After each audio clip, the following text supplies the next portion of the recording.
What's good? What's good, everybody? Bariatric Redemption with your boy Mike Roro. So glad to have you on the show with us today. And we got something good for you guys. We always try to have something good for you guys. Thank you for joining on the show. But you already know the routine, man. We are going to start this show right after the intro, my favorite part.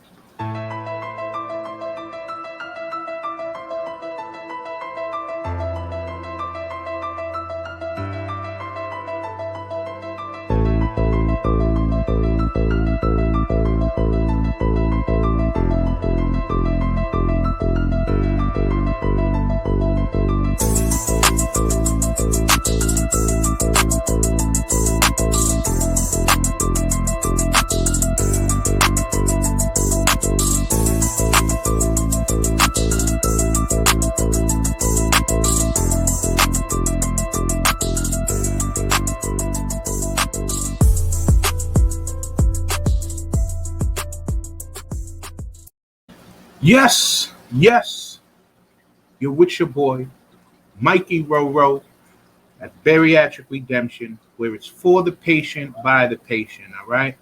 How are we doing, everyone? Hope all is well.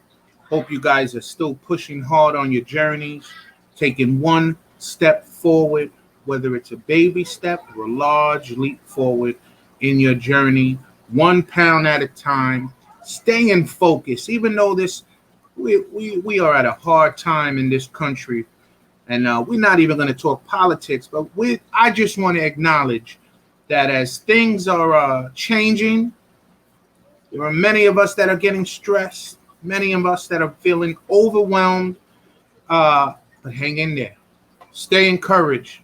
Stay focused on your goals of redemption, renewing your body, renewing your mind, renewing your soul. And that's what we're here for. You already know.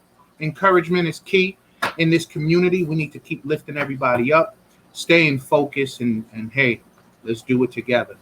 Let's do it together. So I get asked all the time. I'm always asked, Mike, what are you doing? You look great. How do you feel? And I will always say, I feel good. I feel good. It's so crazy because on one of the earlier podcasts we talked about body dysmorphia, and it's crazy because you really, well, I'll speak for myself. As many times as people give compliments and oh my God, you look this, you look that, I don't see it. Now I feel it. I feel it physically. There's the the weight is gone off the knees, and you're not huffing and puffing.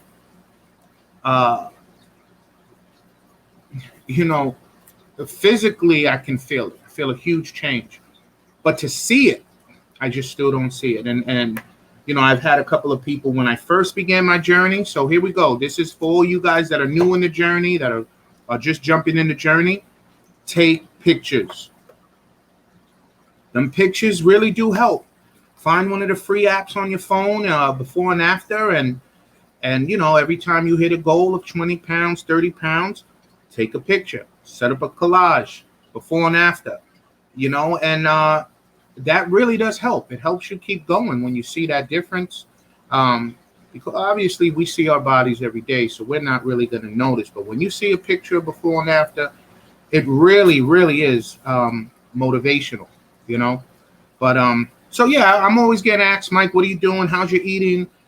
So what I'm going to discuss today with you guys is my weekly gym routine, and certain things that I've learned over the past few months that are very helpful. I've learned so much by speaking with a lot of the fellas in the gym. Some folks that have been there for years doing it. They have so much knowledge, and I do thank God that I've been able to attend a great gym with great folks that are more than willing to teach, and I love it. So basically, let's talk about isolation and compound exercises. Now, this is something that I didn't really know. I didn't have a clue. I just went in and I've whatever I knew growing up. I played a little football, and I did know some workouts here, some workout routines there. But I never really knew the difference between an isolation and a compound exercise. Now, of course, I know what the definition is, but I just didn't really know. So isolation, for all of you guys that are just learning like myself, isolation exercise. So basically an isolation exercise are exercises used to tackle one specific muscle group in isolation. All right. Now, listen, in reality, there's really no exercise that's only going to use one muscle group, but it specifically targets an area. So that's in my whole journey, that's what I pretty much was doing. I was doing isolation exercises, just concentrating, whether it was just my chest, my arms. I was just isolating one area of that muscle group at a time. And then I was introduced to my compound exercise. So what is a compound exercise? Compound exercises, these are exercises, they use more than one muscle group at the same time. I like to simplify things for myself, so I'm going to try to simplify as much as I can for you guys. So again, isolation exercises, these exercises, they're used to tackle one specific muscle group in isolation. All right. And then a compound exercise, these exercises, they use more than one muscle group at the same time. Okay. Now you may say, just like I was saying, well, exercise is exercise. And it's so true. I don't care what you're doing, keep doing it. But what you want to do is you want to expand your mind. You want to expand, you want to exercise that mind by learning as much as you can, because there's a huge difference. And I'm learning that right now. So the compound exercises, right? They're the exercises that use more than one muscle group at the same time, right? So now, basically, you can the compound exercises, they're pretty much giving you the most return on your investment. So again, the compound exercises, they're giving you the most return on your investment. So what do I mean by that? Now we're investing in time. We are investing our time and exercise for our overall health, right? Our overall redemption, getting rid of fat, building up muscle. So you're going to get more bang for your buck when it comes to these compound exercises. All right. So see, this is what I'm saying. This is all great to learn, all great to know the differences, because once you learn the difference, you utilize what's best for your current situation. All right. Now, with me, time is always, I hit the gym a lot, but I pretty much go and I focus on just doing 1 hour, maybe an hour and a half. So let me give you what my workout routine is. So I do a 6-day split. All right.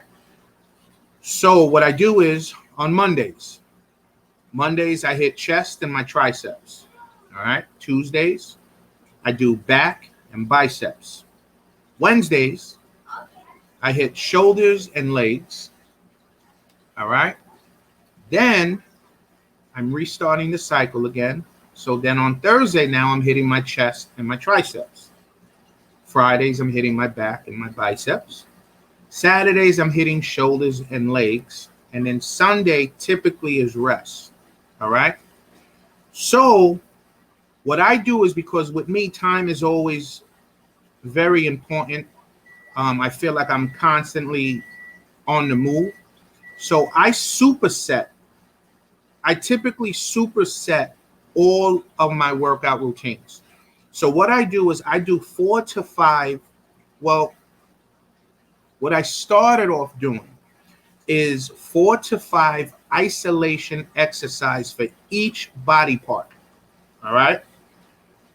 So if I was doing chest, I was doing incline, decline, incline, decline. Wow, I am blank. Anyway, I would choose 4 to 5 uh, workout routines, and then I would superset them. So after each rep, not after each rep, after each set, I would move to the next one. So after each set, I would wait about a minute to 2 minutes, depending on how heavy I was lifting, and then I'll move to the next. And once I complete the four different ISOs, 4 to 5 different isolation exercises, then that was one. And I would do that a total of 4 to 5 times, if that makes sense. I hope I'm making sense. And I would do that all week. All right, just focus on that. Then also what I would do after every weight training exercise, I mean, I weight train every day. But every time I would end it, I would finish my workout with at least 15 to 20 minutes of cardio. Your choice. My choice it is always the elliptical and the bike. The least amount of pressure on my knees. I tend to think safety, longevity, because I don't want to get hurt. I don't want to hit a speed bump in the gym, because that's what always would take place when I was a lot heavier. I would work out, I would do the treadmill, this and that, boom, pop a knee, and I'm out for 6 months. And so those are the things that I'm trying to avoid. So now listen. There is no right or wrong in your choice of cardio, whether you want to do it before, you want to do it after. All right? It's really just understanding the science behind it all, or really knowing what your personal goal is. What is it that you're trying to accomplish? You know, like those are the things that you need to know to help you make a better decision. So my overall goal is to burn fat and to build muscle. All right. I have said this before. I've gotten into a lot of support groups from the very beginning. And again, if you have not gotten into a support group, find one. You could join our support group on Facebook, Bariatric Redemption with Mike Roro. Look up the hospital that you're searching, that you're doing your research into for any of the bariatric surgeries. The hospital that you have your surgery, just Google. Get into a support group, because someone's story is always beneficial to your growth. All right. So I had learned from the very beginning, there were 2 gentlemen. I'm going to keep telling this story. They lost over 150 pounds during their journey. And just that, I was so like, wow, I can't wait once I lose that much. But their story, they were extremely happy about losing the weight, but they were so devastated and disappointed on how their body looked physically. Now, many of us will say, well, I'm going to have the extra skin and this and that. Listen, we are going to have extra skin. Weight loss surgery or not, if you have 100 pounds to lose, you're going to have some extra skin. That's it. But weight training, these 2 gentlemen all said if there was one thing that they can do, they can go back and change, would be weight training from the very beginning, earlier on. And I took that and I ran with it. And I think that was the best move that I've made so far, is the weight training. So the reason I like to do the cardio also at the end, because, cardio, well, okay. If you're into cardio, doing cardio first really helps build your cardiovascular endurance, so that's a great thing. If that's what you want, then go for it. It's whatever you want. Me doing cardio last, it allows me to keep more energy or have more energy for lifting the weights. And I also read it's believed by some workout folks that it burns more fat during the cardio part of your routine. So if you're lifting weights, you're doing your weight routine, bam, and then when you end it with some cardio, you burn more fat. It's believed mentally, I'm running with that. There's also like adrenaline that's released during the weight training. So some researchers believe that the stimulating of the hormones force the fat cells to release their content into the bloodstream. So it's believed that you're breaking down additional fat when you're doing the cardio. I'll take that. I'll take it all. But again, guys, if I'm wrong, educate me. I am not afraid to learn. I'm not afraid to be corrected. So if you guys have any info, please send me, hit me up, educate me, send me some stuff. I'm all about learning. So that's pretty much my take on it and what I try to do. And again, it's as you grow in this journey, you're going to see what works best for you. Some of the best isolation exercises are like dumbbell lateral raises, some sit-ups or crunches. I got to do crunches. I'm still a big guy, so the sit-up part, is pretty tough. But I try to do at least 100 crunches every day in the gym that I go to the gym. Now, I also, from the very beginning, I started doing like tricep kickbacks, bicep curls. I started isolating my triceps and biceps because I was trying to target that area to limit any extra loose skin. And I guess that's our mindset. We want to target it. I try to target areas that I feel there's going to be a lot of loose skin. So my arms, my tricep area, I'm hitting those hard. And right now I don't have any loose skin under my arms. I'm down 140 pounds. I don't really have loose skin on my arms. I see it. Like, of course, I'm going to have the loose skin on my belly, which it is what it is. But it's your choice. Whatever you want to do, whatever floats your boat, do it. Now, I have to say this to you guys. This past 3 weeks, maybe 4, I've shifted over to compound workouts. So the compound workouts, remember, you get more bang for your buck. I am going to tell you. So some compound workouts first, before I tell you. We got your squats, compound workout. We have your deadlifts, compound workout. Your military press, your dumbbell chest press, compound workouts. So I started adding into my routine deadlifts, right? And oh my,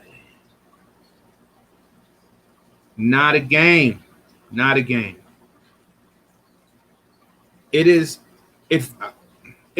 me tell you something. It left me feeling areas that I didn't even know I had muscles in. Just worked. And I'm loving the compound workouts now. I'm trying to incorporate it in as many of my workouts as possible, but I'm trying to learn.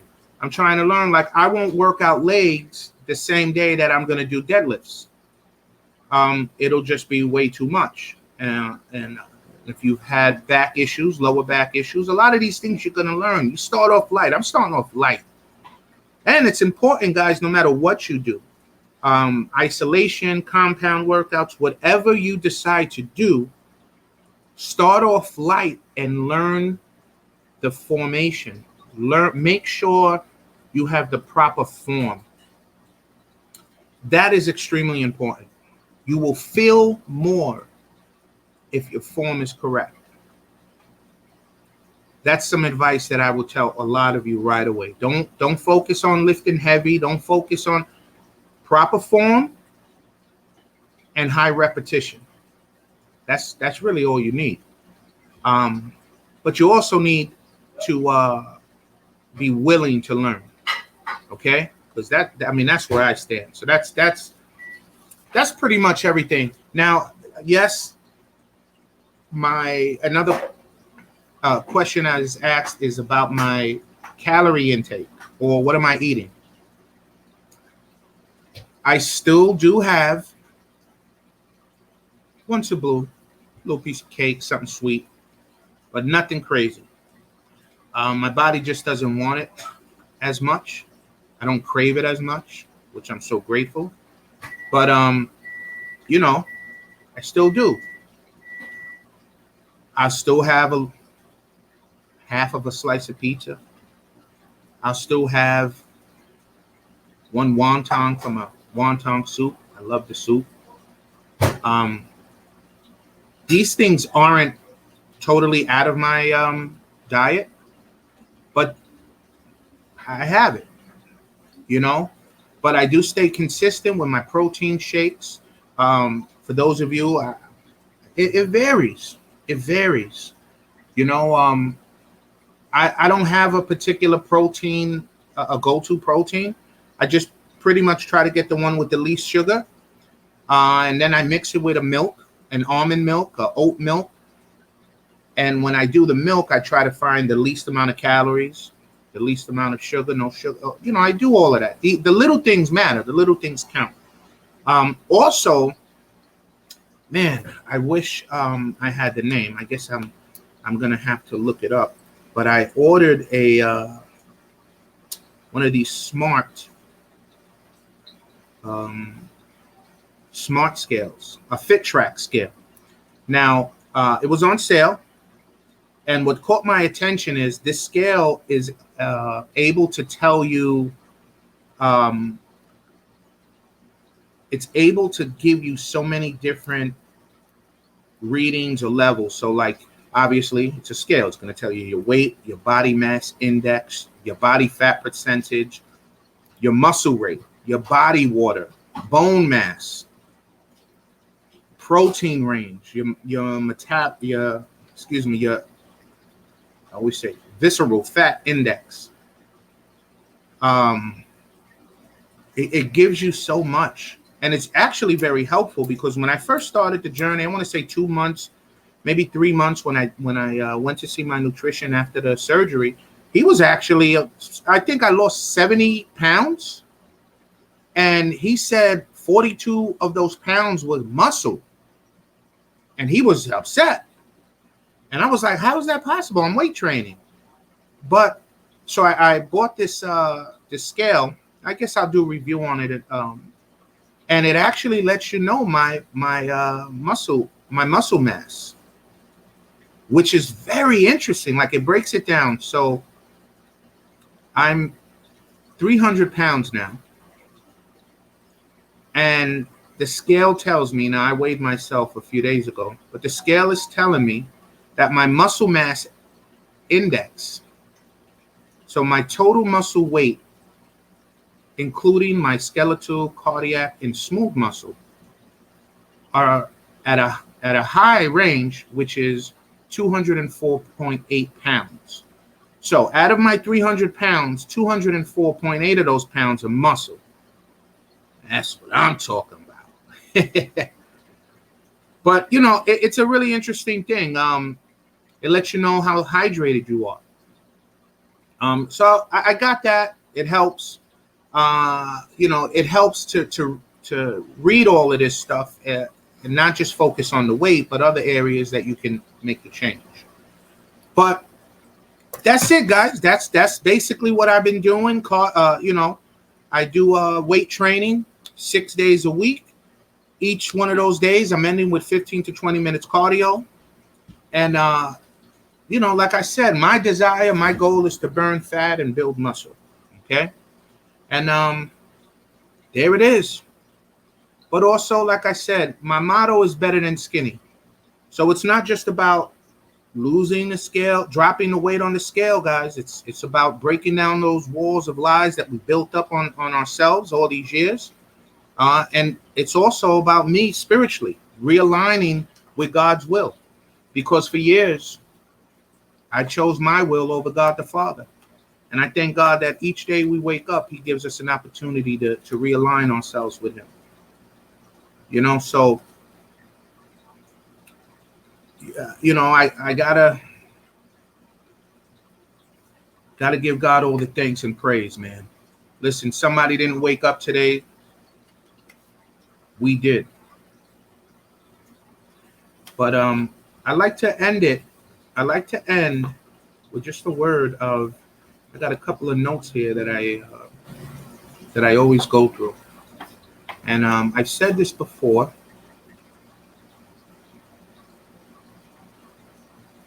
I guess this is a good one, real quick, especially during the time that we're going through. Folks are losing their jobs because of mandates, and